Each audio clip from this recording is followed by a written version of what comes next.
পৃথিবী ধ্বংস হয়ে যাবে, পরকালীন একটা জগৎ আছে, সেই জগতে হিসাব নিকাশ করতে হবে, সেদিন হিসাব আল্লাহ রাব্বুল আলামিন নেবেন, আল্লাহর দরবারে হিসাব দিতে হবে। এই কথাগুলো সুস্পষ্ট, আমলনামা ভালো না মন্দ সেগুলো প্রত্যেকটা বিষয়ে সেদিন তাকে দেখানো হবে। তো এখন দুনিয়াতে চলতে গিয়ে মানুষ তোমাকে কে প্রতারণার মধ্যে শামিল করলো, কে প্রতারণার মধ্যে ঢুকিয়ে দিল তোমাকে? কেন তুমি রবকে ভুলে গেলে? কেন তুমি রবকে সিজদা দিলে না?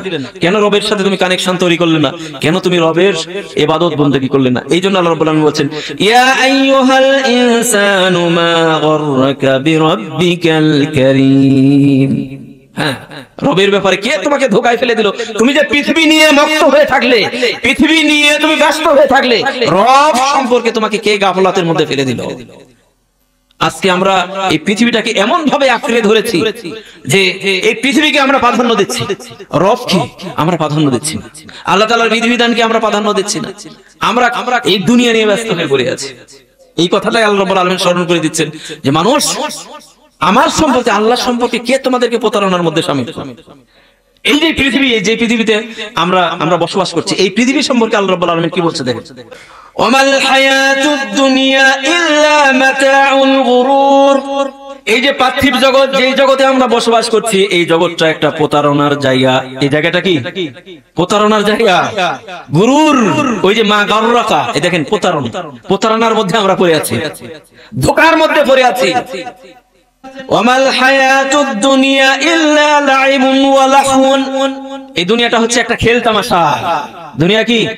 খেল তামাশা। দুনিয়ার এই মূল্য কতটুকু আল্লাহ রাব্বুল আলামিনের দরবারে?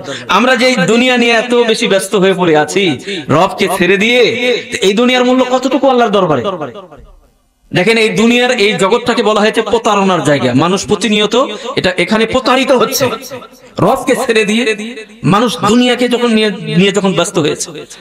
এই দুনিয়ার মূল্য যদি একটা মাছির ডানার মূল্যের সমপরিমাণ হতো, কিসের পরিমাণ? মাছির ডানা বিক্রি করলে আপনি নেবেন?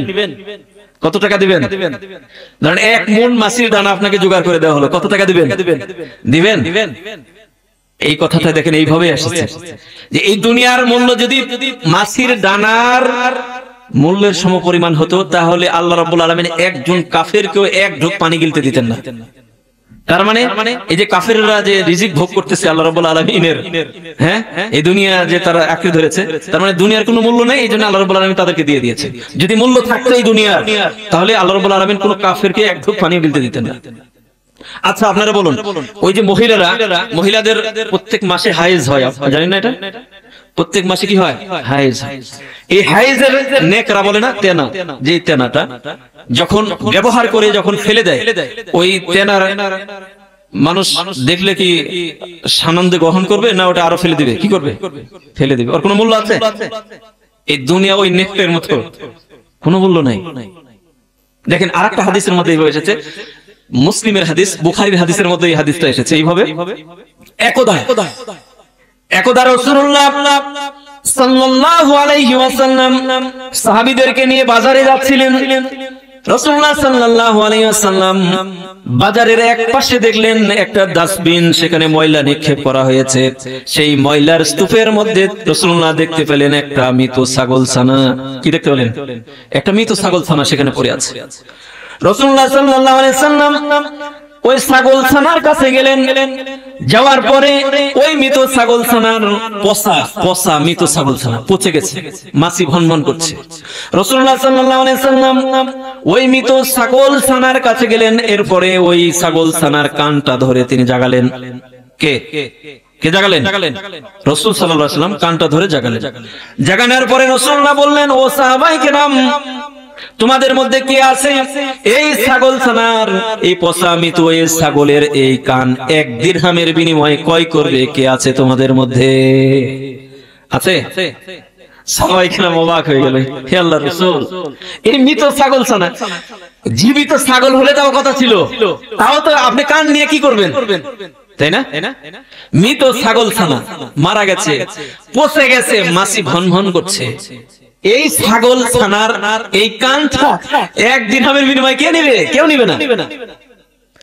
এরপরে রাসূলুল্লাহ সাল্লাল্লাহু আলাইহি ওয়াসাল্লাম বলছেন, ও সাহাবায়ে কেরাম, 1 দিরহামও দিতে হবে না। তোমাদের মধ্যে কে আছে যে এই ছাগলছানার এই পচা কানটুকু ফ্রিতে নেবে, এমনি নেবে? সাহাবায়ে কেরাম পরস্পর বলাবলি করছে, রাসূল সাল্লাল্লাহু আলাইহি ওয়াসাল্লাম কি বলে, এই মৃত ছাগল ছানার এই কান কে নেবে, এটার তো কোনো মূল্য নাই। সাহাবায়ে কেরাম বলছেন, হে আল্লাহর রাসূল, এই কানের তো কোনো মূল্য নাই, এই কানটা কে নেবে? কেউ নেবে না। এরপরে রাসূলুল্লাহ সাল্লাল্লাহু আলাইহি ওয়াসাল্লাম ওই সাহাবায়ে কেরামদেরকে শিক্ষা দেওয়ার জন্য তিনি ওই পচা মৃত সে ছাগল ছানার কাছে গেছেন, এই দুনিয়া সম্পর্কে একটা শিক্ষা দেওয়ার জন্য। এরপরে রাসূলুল্লাহ সাল্লাল্লাহু আলাইহি ওয়াসাল্লাম বলছেন, সাহাবায়ে কেরাম তোমরা শুনে রাখো, এই মৃত ছাগল ছানার কানের যেমন তোমাদের কাছে কোনো মূল্য নাই, তেমনি ভাবে আমরা যে দুনিয়াতে বসবাস করছি এই মৃত ছাগল ছানার কানের যে মূল্য আছে এই পৃথিবীর সেই মূল্য নাই। এই দুনিয়ার কোন মূল্য আছে? দুনিয়া নিয়ে যে আমরা ব্যস্ত আছি, ব্যস্ত কামড়ে ধরেছি, আঁকড়ে ধরেছি, আপনি আমি এই দুনিয়াকে নিয়ে যে ব্যস্ত আছি, এই দুনিয়াও কিন্তু আমাকে ফাঁকি দিচ্ছে, দিচ্ছে না? দিচ্ছে। তবে দুনিয়া নিয়ে আপনি ব্যস্ত থাকেন, সমস্যা নাই, আপনাকে হালাল ইনকাম করতে হবে না, আপনার ছেলে মেয়েদেরকে মানুষ করতে হবে না, তাদেরকে লেখাপড়া শেখাতে হবে না, আপনি ইনকাম করবেন, কিন্তু আল্লাহ রাব্বুল আলামিনকে প্রাধান্য দিয়ে।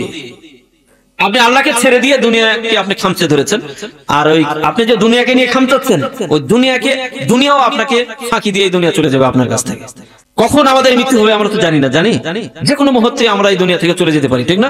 যে কোনো মুহূর্তে মৃত্যু, মালাকুল মউত আসতে পারে।